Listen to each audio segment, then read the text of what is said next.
The most powerful woman in fashion is sitting in her $10 million mansion, scrolling through Twitter as her entire legacy crumbles in real time. Wanted to fix teeth or whatever it is that they said that they needed to fix in order to work in this industry. And so that was like my big lesson, and I didn't need social media to tell me that. I realized that on my own. Tyra is Over party is trending worldwide. The woman who broke every barrier, who taught us to smize, who built a billion-dollar empire on female empowerment. Picking up the phone, asking somebody to mentor you is how you get to your dreams faster. Is now fashion's most hated villain. But here's what nobody talks about. Villains aren't born. They're made. Imagine spending your whole childhood being called ugly, being told you're too dark to model. I begged her for like 6 months, and then she took pictures of me. And I took them to like 6 agencies, and the first 5 said no. And finally one said yes. Fighting your way to the top of an industry that hates everything about you. And then, plot twist, becoming the exact monster you fought against. Because Tyra Banks didn't just become successful. She became a legend, and then she became everything she swore to destroy. Inglewood, California, 1979. In a predominantly white school, she's the anomaly. The girl whose skin doesn't match the uniform. Her parents are splitting up. Dad Donald's a computer consultant, Mom Carolyn's a photographer, and little Tyra is caught between two worlds that don't quite fit together. The divorce hits hard. Suddenly, she's shuttling between houses, between rules, between versions of who she's supposed to be. At church, she's expected to be perfect. At school, she's the black girl who better not act too black. At home, she's watching her family fall apart while pretending everything's fine. By the time she hits middle school, the bullying gets specific. You're too skinny, too gawky, too ugly. Kids create entire songs about how weird she looks. They throw food at her in the cafeteria. They make monkey noises when she walks by. The same features that would later grace Vogue covers are now weapons used against her. Those distinctive eyes? Bug eyes. That statuesque height? Giraffe? That graceful neck? E.T. phone home. Here's what kills me. There's this gap in the Banks family photo albums. From age 12 to 15, Tyra basically doesn't exist in pictures. The future supermodel literally hiding from cameras because she can't stand her own reflection. Paris, 1990. 17-year-old Tyra Banks is about to make fashion history, but first, she has to survive fashion hell. The New York agencies? They took one look and basically laughed. 6 feet tall, angular features, dark skin. She checked every box on their don't call us list. In Montreal, she booked maybe 6 jobs total. 6. Her look was too ethnic, they said, too different, too much. One agent straight up told her, "I can't sell you. Your look doesn't work here. Not, you're not ready, or you need development. Just straight up, you're unsellable." But Tyra's mother Carolyn wasn't having it. She'd seen her daughter disappear once. She wasn't watching it happen again. "We're going to Paris," she announced, and she meant it. Took out loans, maxed out credit cards, bet everything on her daughter's dream. Paris, 1990. The City of Lights is about to meet the girl who was too dark for America. And Paris? Paris was hungry for something new. First casting. Tyra walks in expecting another rejection. Instead, the casting director's eyes go wide. "Where have you been hiding?" "In America," Tyra wants to say. Being told I'm unmarketable. In her very first season, she walks 25 shows. 25. No new model had ever booked that many shows in a debut season. Designers can't get enough of this American girl with the angular face and that walk. Here's where it gets interesting. And by interesting, I mean brutal. There's another black supermodel already ruling the runways. Naomi Campbell. And the fashion world? It only has room for one. The whispers start immediately. Naomi allegedly tells anyone who'll listen that Tyra is beneath her, that she's not a real model, just some American pretender trying to steal her crown. At a Chanel fitting, witnesses say Naomi looked Tyra up and down and said, "They let anyone model these days." The press eats it up. Catfight on the catwalk. Black model war. They pit them against each other like gladiators, waiting to see who bleeds first. every show they both walk becomes a competition. Who wore it better? Who got more applause? Who's the real queen? Years later, Naomi would come on Tyra's talk show and they'd make peace. However I've affected you, or you felt that I've affected you, I take my responsibility. But watch that episode closely. Watch how Tyra's hands shake. Watch how she can barely look Naomi in the eye. The wounds went deep. The girl who'd been bullied in school was being bullied on runways, and this time by someone who should have been her sister. But Tyra doesn't break. She thrives. By 1997, she lands the ultimate prize, Victoria's Secret Angel Wings, $2 million worth of diamonds and emeralds draped on the body that was once too ethnic to book a catalog. What the magazines didn't show you is Tyra crying in bathroom stalls between shows, Tyra having panic attacks before castings, Tyra developing an eating disorder because even at the top, someone's always telling you you're not thin enough. She's made it. She's conquered fashion. She's proved everyone wrong. But Tyra's not satisfied with just wearing the clothes. She wants to control who gets to wear them. She wants to be the one saying yes or no. She wants the power to give other girls what nobody gave her, a chance. Or at least that's what she tells herself. 2003. Tyra quits at the peak of her power. Not because she's failing, not because the bookings dried up, but because she's tired of being fashion's product when she could be its producer. I want to create something where girls like me, the ones who were told they're too tall, too short, too dark, too whatever, can have a chance. Noble words, beautiful sentiment, and the beginning of fashion's most controversial empire. She pitches the show to everyone. Networks laugh. A modeling reality show? Hosted by a model? Who's also the executive producer? The same executives who gorge on her magazine covers think she can't possibly have a brain for business. But UPN sees something others don't. They give her a chance. A small budget, low expectations, but a chance. America's Next Top Model debuts in summer 2003, and it's unlike anything television has seen. Here's a black supermodel, not just hosting but creating and executive producing. A show about making dreams come true. The premise is intoxicating. Regular girls from mall food courts and suburban bedrooms competing for a modeling contract. Democracy comes to fashion. The American dream in stilettos.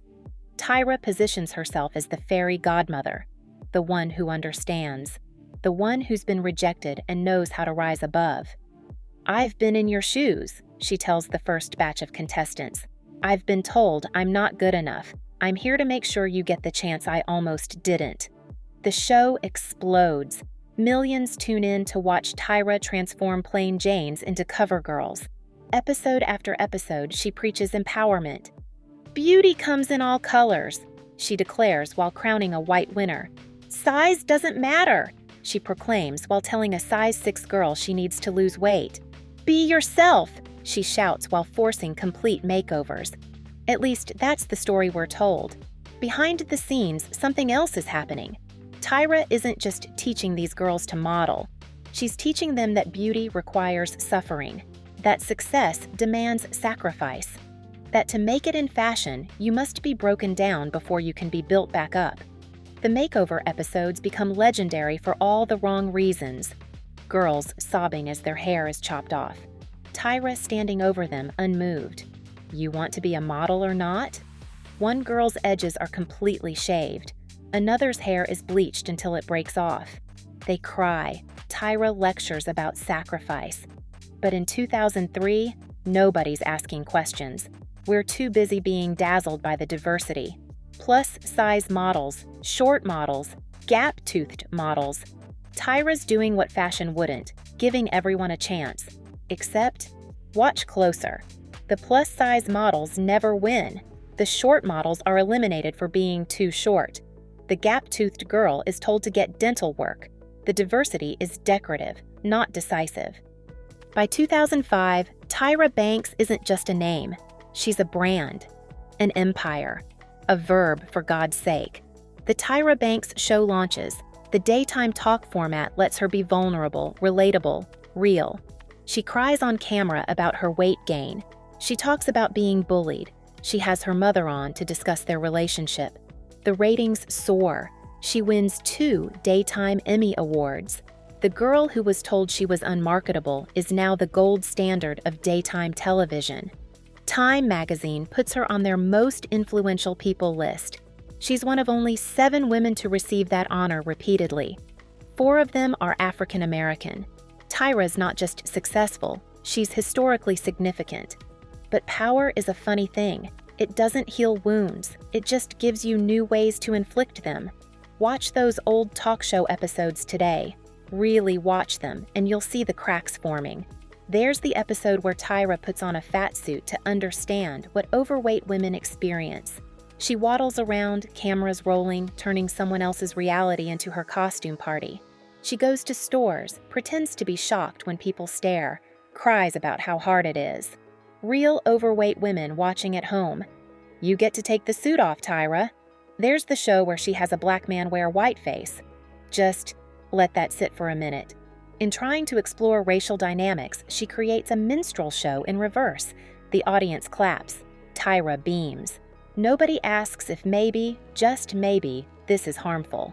There's the intervention episodes where she surprises mean girls at their schools. Shows up with cameras, confronts them about their behavior, makes them cry on national television. It's framed as helping, but it's public humiliation disguised as therapy. She's even writing books. Modelland becomes a New York Times bestseller in 2010, a fantasy novel about a girl who goes to modeling school. The protagonist is tortured, tested, transformed. Critics note how often the word pain appears, how suffering is portrayed as necessary for beauty, how familiar it all sounds. The empire seems unstoppable. Tyra Banks has done what no model before her managed. She's transcended fashion to become fashion itself. She trademarks Smize Cream for an ice cream line because why not? When you've built a kingdom on teaching girls to smile with their eyes, might as well feed them dessert too. But empires built on controlling beauty have a particular way of crumbling. And Tyra's about to learn that the same cameras that made her can unmake her just as fast. March 2020. The world shuts down. People are trapped at home with nothing but time and Wi-Fi.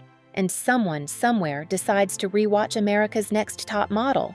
What happens next is a massacre, but not the kind you're thinking. It starts innocently. A few TikToks making fun of the dramatic music. The over-the-top eliminations. Tyra's theatrical gasps. This is camp, they say. Iconic cringe. But then someone finds the Danielle Evans clip. Do you think you can have a CoverGirl contract with a gap in your mouth? You think you can have a CoverGirl contract with a gap in your mouth? Yeah, why not? This is all people see. Tyra asks it once, twice, 3 times, like she's hammering nails into this girl's self-esteem. Danielle, who would go on to win, stands there taking it. But now, in 2020, we see what we missed. A black woman telling another black woman her natural features aren't good enough. The clip goes viral. Millions of views, thousands of comments. This is abuse. This is colorism. This is everything wrong with fashion. But that's just the beginning. Here's a photo shoot where models are painted different races. White girls in blackface. Black girls lightened to look biracial. Asian girls given prosthetics to look Latina. They call it Got Milk? Campaign about biracial beauty. Today, we call it exactly what it is, racial mockery as entertainment.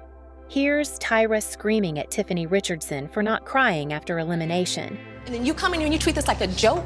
You come in here and look at that and say, I can't read that. You read 10 times better than half of those girls over there. Be quiet, Tiffany, be quiet. What is wrong with you? The girl tries to explain she processes disappointment differently. Tyra doesn't care. I was rooting for you. We were all rooting for you. How dare you? The internet identifies it immediately. A black woman being punished for not performing pain correctly. Here's girls being forced to pose in a grave, as murder victims, in freezing water while hypothermic, with tarantulas despite phobias. One girl has a panic attack and Tyra calls her unprofessional. Another refuses to pose nude and gets eliminated for not wanting it enough. The clips multiply like a virus, each one worse than the last. And suddenly, the woman who built an empire on empowerment looks like fashion's biggest hypocrite. Former contestants start speaking up. Angelia Preston drops a bomb. She actually won Cycle 17, had the crown, the contract, everything. Filmed the winner's reaction, took the photos, signed the papers. Then producers found out she'd worked as an escort before the show, and they stripped her title. Refilmed the ending with Lisa D'Amato winning instead. She sues for $3 million. Says they knew about her past during casting, but only cared when she won. Jonna Turner from Cycle 24 goes public. Tyra shamed her on national television for posing for Playboy years earlier. The same woman who put girls in lingerie every week was suddenly the morality police. "You think you can be a role model?" Tyra asked her. The hypocrisy is staggering, but it's not just the contestants. Jay Manuel, creative director for 18 Cycles, admits he was scared to speak up during uncomfortable shoots. Scared. Of Tyra. The makeup artist who helped create the show's looks was terrified of the woman running it. "There were times I wanted to intervene," he tells interviews, "when they made girls do things that felt wrong. But Tyra had final say, and if you challenged her..." He doesn't finish the sentence. He doesn't need to. Social media does what social media does. It finds every problematic moment and puts them on repeat. Tyra is over party starts trending. Compilation videos rack up millions of views. Tyra Banks being awful for 10 minutes straight. ANTM's most traumatic moments. Why we should have canceled Tyra years ago. The woman who taught us to smize is now teaching us how empires fall. One viral clip at a time. The backlash is swift and merciless. Tyra's Instagram comments become a wasteland. Every post, no matter how innocent, is flooded with "you traumatized girls" and "black woman bringing down other black women," and worse. And Tyra? She does what anyone in 2020 does. She tweets. "I've been reflecting on my past actions," she writes. Some of those clips? Really off choices. Really. Office choices. That's how she describes making girls wear blackface. Making them pose in ways that sexualized violence. Telling them their natural features needed fixing. Screaming at them for not crying correctly. Really off choices. The internet explodes. Choices? That's it? This is your apology? The 3-word minimization becomes its own meme. People start using really off choices to describe everything from genocide to burnt toast. She tries to thread the needle. "I didn't always get it right," the understatement of the century. But she also says this: "I advanced diversity in ways that hadn't been seen before." And honestly, she's not wrong. Because here's what those viral clips don't show: the dozens of models who credit ANTM with launching their careers. Eva Marcille, Yaya DaCosta, Annalay Tipton all went on to successful careers. The show opened doors, even if it slammed others. Does that excuse the harm? Hell no. But it complicates the narrative. Tyra Banks wasn't just a villain. She was a revolutionary who became the establishment she once fought. She was a survivor who perpetuated the same trauma that almost broke her. She was a black woman in a white industry who climbed to the top by stepping on the faces of those who came after. Today, Tyra Banks is 50 years old. She lives between Australia and Los Angeles with her boyfriend Louis Bélanger Martin, who helps run her ice cream company. Yeah, she really did launch that Smize cream brand, because even in semi-retirement, Tyra Banks is still selling us something. Think about what Tyra Banks achieved. First black woman on the covers of GQ and Sports Illustrated. Victoria's Secret Angel when that meant something. One of the highest paid models in the world. Creator of a global television franchise, Emmy winner, Time 100 honoree. The statistics alone should secure her legacy. But numbers don't capture nuance. She was the victim who became the bully, the outsider who became the gatekeeper, the revolutionary who became everything she once stood against. Maybe that's the real tragedy here. Not that Tyra Banks was secretly evil all along, but that she was exactly what the fashion industry trained her to be. She learned its lessons too well. She survived by adopting its cruelty, and when she finally had power, she didn't know any other way to use it. The girl who was called Chocolate Cake Face grew up to tell other girls they weren't sweet enough. The model who was too ethnic for America grew up to decide who was American enough for television. The woman who was bullied for her looks grew up to bully others for theirs. So what do we do with Tyra Banks? Cancel her? Forgive her? Something in between? Maybe we just see her clearly for the first time, not as a hero or a villain, but as a mirror, reflecting back all the ways we let ambition corrupt compassion, all the ways we mistake cruelty for strength, all the ways we become the very things we swore to fight against. The real tragedy isn't that Tyra became a villain, it's that she never had a chance to be anything else. From the moment she was called too dark to sell, she was learning that beauty meant violence, that success meant suffering, that power meant pain. You just got to choose who received it. She chose to give it rather than keep taking it, and for that, we call her a villain. But the real question isn't whether Tyra Banks became a villain. It's whether any of us, given the same wounds and the same power, would have done any differently. Whether we'd have had the strength to break cycles instead of continuing them. Whether we'd have chosen healing over winning.